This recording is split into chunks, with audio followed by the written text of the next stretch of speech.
তারাপীঠ মন্দিরে প্রবেশের ক্ষেত্রে একগুচ্ছ নিয়মের বদল। এবার থেকে মন্দিরে প্রবেশ করলে আর স্পর্শ করা যাবে না তারা মাকে। মোবাইল নিয়ে প্রবেশের ক্ষেত্রেও জারি নিষেধাজ্ঞা। পৌষের শুরুতে তারাপীঠে যাওয়ার প্ল্যান করছেন? তার আগে অবশ্যই জেনে নিন তারাপীঠের জন্য চালু হওয়া নতুন নিয়ম। না জানলেই মিস করে যাবেন। এবার থেকে মন্দিরের ভেতর প্রবেশ করতে গেলে আপনাকে অবশ্যই এই নিয়মগুলি মেনে চলতে হবে। আসুন এই প্রতিবেদনের মাধ্যমে বিষয়টি জেনে নেওয়া যাক।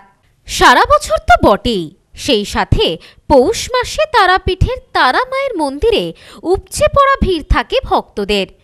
বহু দর্শনার্থী সাধকরা উপস্থিত হন এখানে। কেউ মানতের পুজো দিতে আসেন, কেউ আবার নিছকই একবার তারা মাকে দর্শন করে ঘুরে যান সেখান থেকে। তবে চলতি বছরে বদলে গেল তারাপীঠের বেশ কিছু নিয়ম। পৌষ মাসের প্রথম দিন থেকে বদল আনা হয়েছে। নতুন নিয়ম চালু হয়েছে তারাপীঠের মা তারার মন্দিরে। কয়েকদিন আগে প্রশাসনিক বৈঠক হয়েছিল মন্দিরে।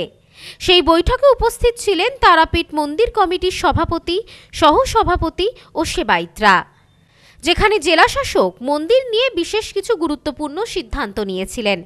সেই নিয়ম আজ পৌষ মাসের 1 তারিখ থেকে চালু হয়ে গেল। সম্প্রতি জেলা প্রশাসনের সঙ্গে বৈঠক হয় তারাপীঠ মন্দির কমিটি ও সেবায়িতদের। সেই বৈঠকে মন্দিরের নিরাপত্তা এবং শৃঙ্খলা বজায় রাখার জন্য এই নতুন নিয়ম চালু করা হয়েছে বলে জানা গিয়েছে। তারাপীঠ মন্দির কমিটির পক্ষ থেকে জানানো হয়েছে, তারাপীঠ মায়ের মন্দিরে ঢুকতে গেলে আর মোবাইল নিয়ে ঢোকা যাবে না। কারো সঙ্গে যদি মোবাইল থাকে তাহলে তার বিরুদ্ধে আইনত ব্যবস্থা নেওয়া হবে। মন্দিরে ঢোকার আগে মোবাইল জমা রেখে তবেই ভেতরে প্রবেশ করতে হবে। এবার থেকে নির্দিষ্ট সময়ের মধ্যে মাকে ভোগ নিবেদন করতে হবে। পুজোর জন্য 2টি লাইন রাখতে হবে, তার বেশি লাইন করা যাবে না। তার মধ্যে জেনারেল লাইনকে অন্তত পক্ষে 1 ঘন্টা আগে চালু করতে হবে, তারপর খোলা হবে বিশেষ লাইন। এবার থেকে প্রতিমার চরণ এমনকি তারা মায়ের প্রতিমাকেও আর স্পর্শ করা যাবে না। কার্যত আজ থেকেই চালু হলো তারাপীঠ মন্দিরের এই বিশেষ নিয়মগুলি।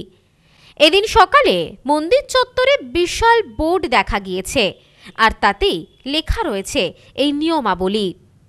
এই বিষয়ে মন্দিরের এক সেবায়িত জানান, আমাদের মন্দিরের নিয়মাবলীগুলি আজকে যেগুলো আমরা সকাল থেকে যে নিয়মগুলো পালন করছি, সেই নিয়মগুলো কিন্তু আমাদের আগে থেকেই ছিল, এবং সেই নিয়মগুলো যাতে আরও ভালোভাবে কার্যকারী হয় সেই বিষয়গুলোর উপর নজরদারিটা বাড়ানো হয়েছে।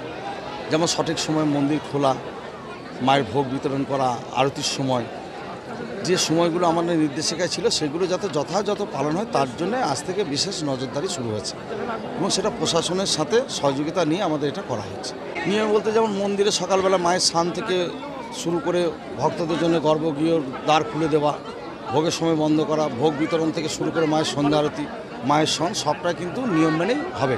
কারণ তারাপীঠে হাজার হাজার মানুষের ভিড় হচ্ছে, সেই ভিড়ে যাতে কোনো বিশৃঙ্খলা না হয়, ভক্তদের যাতে কোনো অসুবিধা না হয়।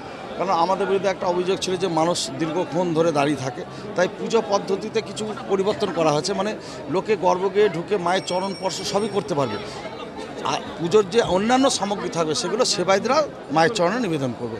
তাহলে স্বাভাবিকভাবে একটা লোকের ভক্তের দর্শন ক্রম শুরু হবে। তাই স্বাভাবিকভাবে আমি প্রতিটি যে পুজোর লাইন আছে সেই লাইনগুলো চলতে থাকবে, তাই ভক্তদের অনেক সুবিধা হবে, এবং সেটা প্রতিটি ভক্ত বুঝতে পারছে সকাল থেকে যে তার ফল তারা পাচ্ছে। কারণ আমরা মন্দিরটাকে সেভাবেই নিয়ে যেতে চাই, কারণ ভক্তদের যাতে কোনো অসুবিধা না হয়। ব্যুরো রিপোর্ট, নিউজ স্নোম্যান্সল্যান্ড, তারাপীঠ। নিউ পিসি জুয়েলার্স, সম্পর্ক গড়ে দেয়। বনগাঁতে আমাদের 3টি শোরুম প্রতিদিনই খোলা।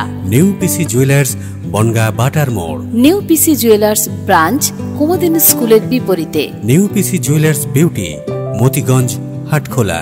আমাদের এখানে সোনা কিনুন পেপারের দামে।